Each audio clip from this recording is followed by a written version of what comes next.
Video 4.3 Elastic Block Storage or EBS. In this video, we will cover the following topics. What are EBS volumes? How to create an EBS volume?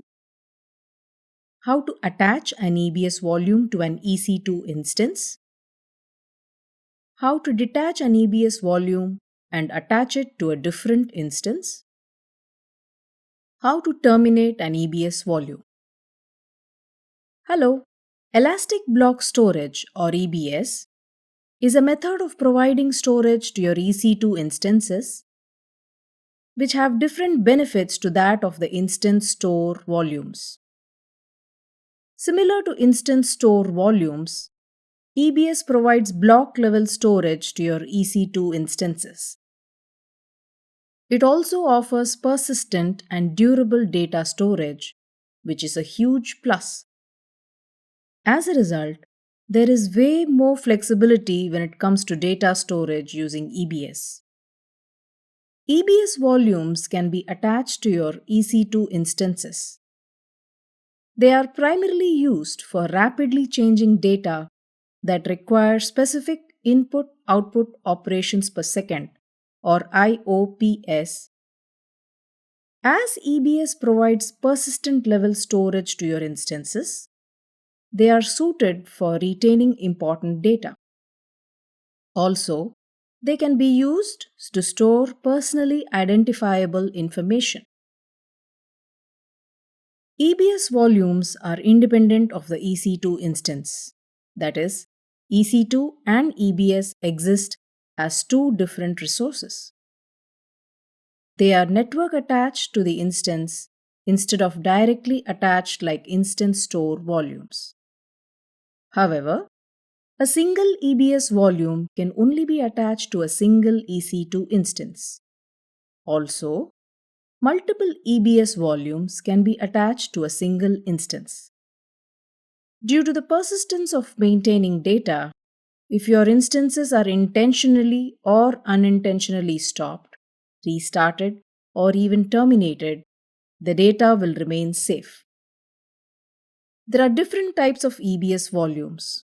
They are SSD or solid state drive, HDD hard disk drive backed storage, and magnetic. This allows you to optimize your storage to fit your requirements from a cost to performance perspective.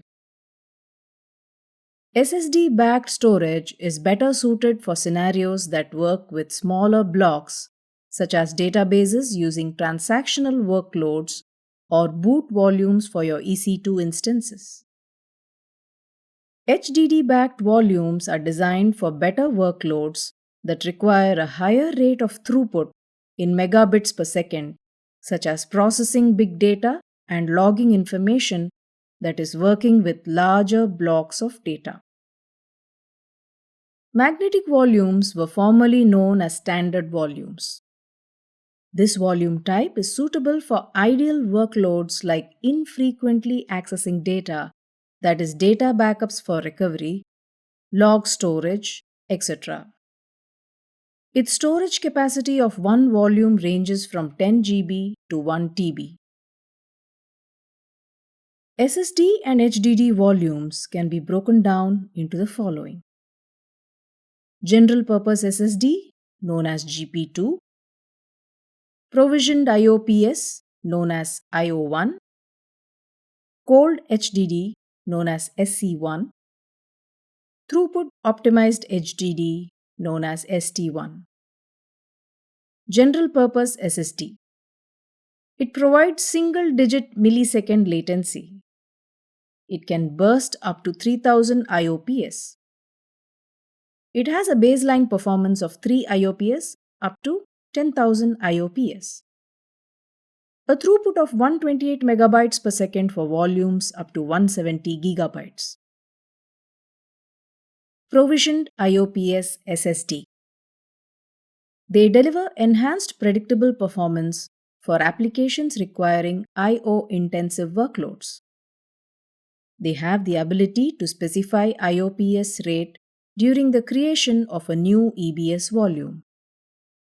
And when the volume is attached to an EBS optimized instance, EBS will deliver the IOPS defined and required within 10%, 99.9% of the time throughout the year. And the volumes range from 4 to 16 terabytes in size. Per volume, the maximum IOPS possible is set to 20,000 IOPS. Cold HDD. These offer the lowest cost compared to all other EBS volumes types. They are suited for workloads that are large in size and accessed infrequently. Their key performance attribute is its throughput capabilities in megabytes per second. It also has the ability to burst up to 80 megabytes per second per terabyte, with a maximum burst capacity for each volume set at 250 megabytes per second. It will deliver the expected throughput 99% of the time over a given year. Throughput Optimized HDD. They are designed for frequently accessed data and are suited to work well with large data sets requiring throughput-intensive workloads such as data streaming, big data, and log processing. They have the ability to burst up to 250 megabytes per second with a maximum burst of 500 megabytes per second per volume. These will deliver the expected throughput 99% of the time over a given year. EBS offers the ability to provide point-in-time backup snapshots of the entire volume when you need to. These backups are known as snapshots. You can manually invoke a snapshot of your volume at any time or create some code to perform this automatically on a scheduled basis. The snapshots are stored on Amazon S3, and so they are durable and reliable. Each snapshot will only copy data that has changed since the previous snapshot was taken. Once you have a snapshot of an EBS volume, you can then create a new volume from that snapshot.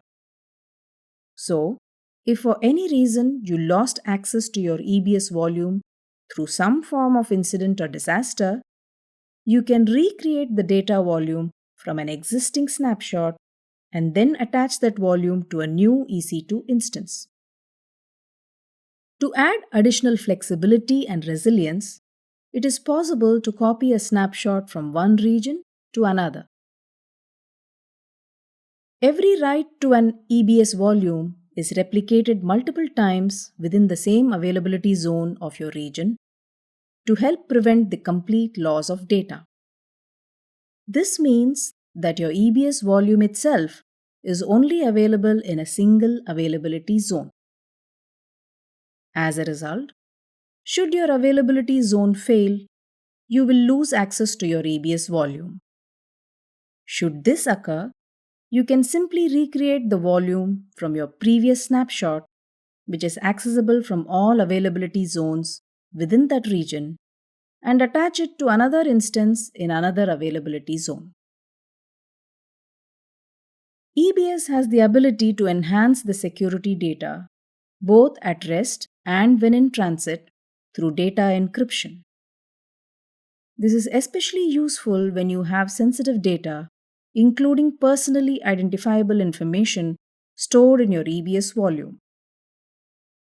In this case, you may be required to have some form of encryption from a regulatory or governance perspective.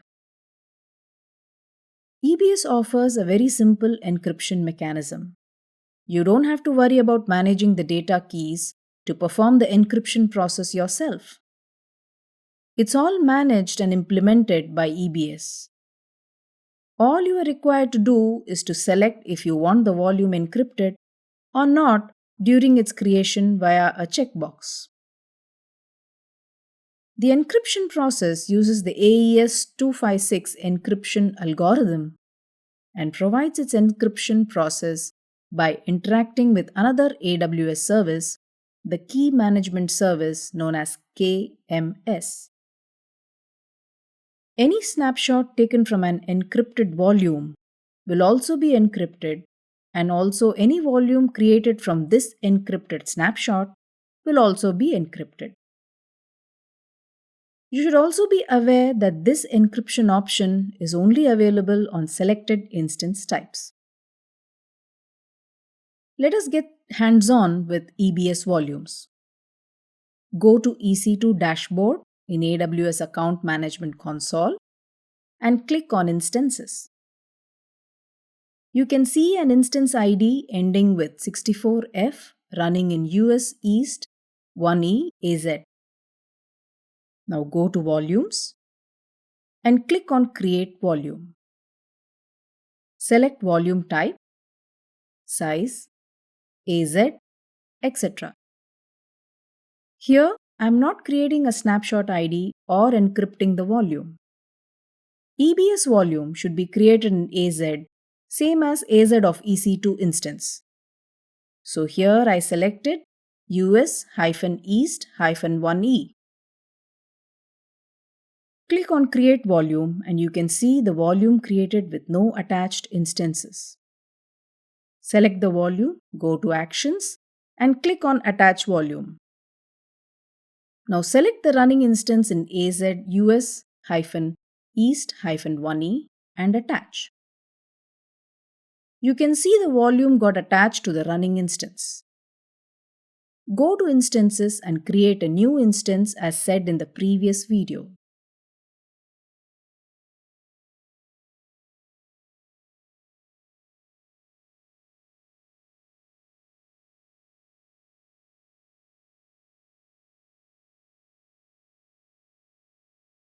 Now go to Volumes, select the previous volume, go to Actions and detach volume.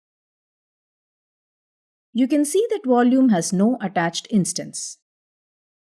Now attach this volume to the new instance created, ID ending with D15.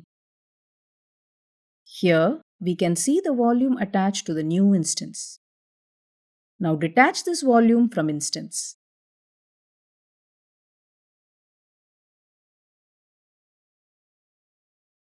Finally, delete volume which removes the volume permanently. Summary. In this video, we have covered the following topics. What are EBS volumes? How to create an EBS volume? How to attach an EBS volume to an EC2 instance? How to detach an EBS volume and attach it to a different instance? How to terminate an EBS volume? In the next video, we will learn about Simple Storage Service or S3.